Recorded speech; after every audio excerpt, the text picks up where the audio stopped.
The Nintendo Switch 2 launched with something believed to be its quote-unquote killer app. The Switch 1 had Zelda Breath of the Wild that did a lot of things for handheld gaming in general, as well as completely changing the Zelda formula. The Switch 2 has a new Mario Kart with redone mechanics, much larger effects, and a free roam open world. So let's dive right in and see if it's worth that huge price tag. Here is my review of Mario Kart World for the Nintendo Switch 2.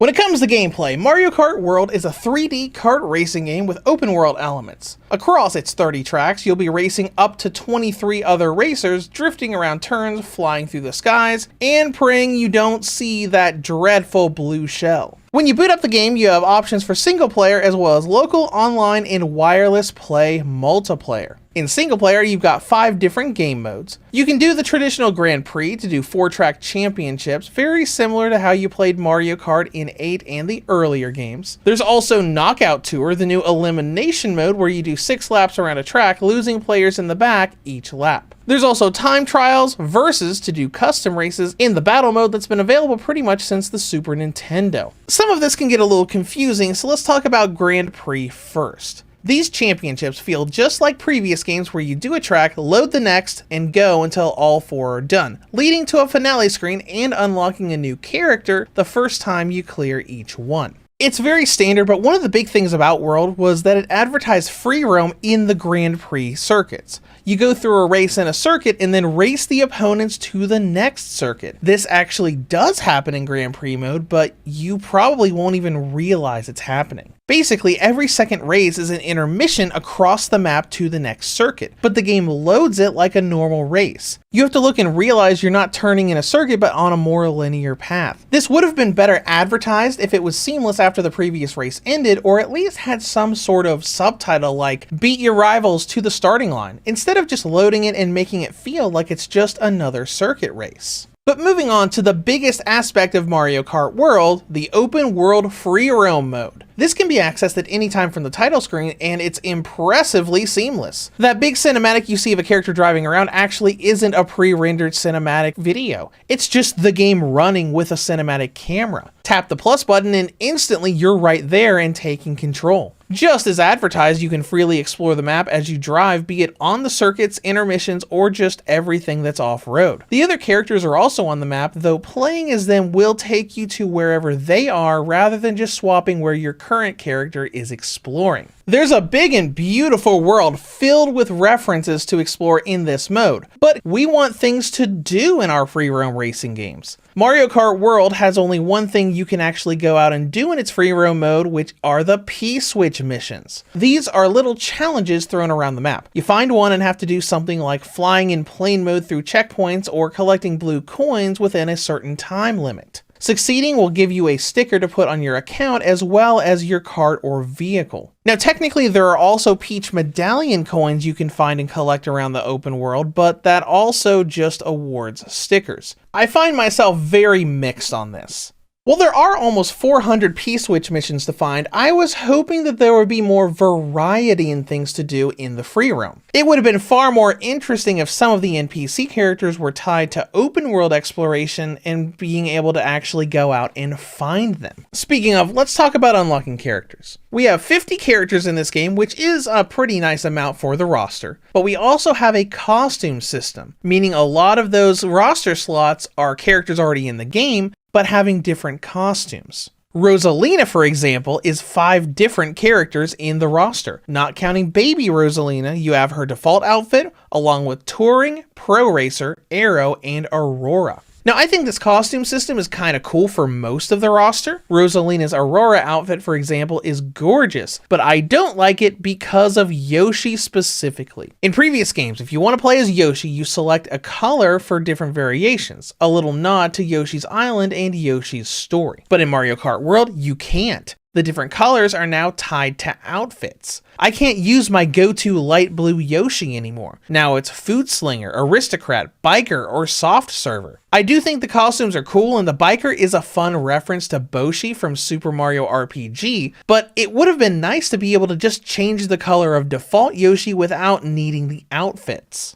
Now with the driving and course design. Driving is very similar to Mario Kart 8, but with a few changed mechanics. The anti-gravity feature has been removed, replaced by using carts, planes, and boats when the environment calls for it. It transitioned your kart automatically to have wings when you need to fly, or transforming into a boat apparatus when you hit the water, sort of like how the gameplay worked in LEGO 2K Drive. You can also grind on rails when you find them. Outside of that, it's basically the same. You drift around corners or taunt off of jumps for extra boost, and collect items from mushrooms and flowers to everyone's arch nemesis, the blue shell. Far more interesting is the fact that where you're racing is significantly larger. Some of the tracks have you going through big deserts, snowfields, or large bodies of water with waves constantly rising and falling to throw you around. Big, huge boss enemies just randomly showing up above the track or going over the track. The scale of this game is very impressive, having you not only having to look out for other drivers, but NPC vehicles, enemies that roam around, giant sand dragons, and a ton of crazy effects going on everywhere around you. This larger size is there to accommodate for 24-player races. Do you remember when those YouTube short and TikTok memes were coming out about World's 24-player races being pure, unadulterated chaos? Well, if you ever gone online in this game on any of the smaller tracks, they were right. You have 24 players fighting off one another at the start of the race, and NPC traffic and NPC enemies roaming around, and it is absurd chaos until the racers get more spread out. Speaking of the online, that aspect works out pretty well. You can join a room pretty quickly, though I have always had to wait a good while to be added to an online race. As all of this gameplay and design stuff comes together, I do find this to be an incredibly fun and competent racing game. It feels great to play, the mechanics are solid, and it's an absolute joy to just drive around and look at everything they threw in as references. I never went into this game and didn't have a blast, be it in Grand Prix, online, or free roam. It is unfortunate that we don't have a 200cc difficulty, but there are rumors out there that they might be adding that sometime in the future. Now, as far as content and length goes, you can get a good bit of time out of this game. It took me around 10 hours to get through all of Grand Prix twice for the 50cc and 100cc difficulties, and by then I'd barely done half a dozen P-switch missions. If you enjoy doing those little challenges or going online, there is a lot that you can do. Next is presentation, which I think is the game's greatest asset. This game is beautiful. It's got a different art style from the previous game, trying its best to mimic the style of the animated Mario Brothers movie, but everything is just gorgeous to look at. No jagged edges anywhere, all the effects look fantastic, from the lighting at night to the physics of how the water moves you around. I had to stop with a lot of whoa moments whenever I got to some of the bigger transitions, like flying into the air and suddenly transitioning into a huge new section of the track. And it's even more so when you get to the visual spectacle at the end that is Rainbow Road. Performance also holds up nicely. It stays at 60 frames per second from start to finish. Racing with 24 characters, free roam online, that seamless transition between the title screen and the free roam mode when all of the crazy effects are going on screen. This is a very impressive game, only really dropping to 30 FPS when you go into photo mode. That brings us to battery life, which isn't really that much. Mario Kart World is the Switch 2 game I have right now that uses up the most power, only coming in at about 2 hours and 15 minutes per charge. In conclusion, World brings the Mario Kart formula to the Switch 2 with an open world, some changed mechanics, and a lot of little side challenges to do for stickers. Now, the downside, there isn't much variety in what you can do in the open world outside of just stickers, and the outfit system I like for some characters, but don't like at all for others, like Yoshi's colors now being locked to outfits. It's a fantastic racing game that is a visual spectacle and very impressive performance-wise, but whether it's worth that $80 price tag will mostly depend on how much you enjoy going online, and especially how much you're going to want to do all those P-switch missions when all you're getting out of it is a little sticker. Reviews to Go rates Mario Kart World for the Nintendo Switch 2 an 8 out of 10. If you have any comments or questions, feel free to leave them below. Thank you for watching, and have a great day.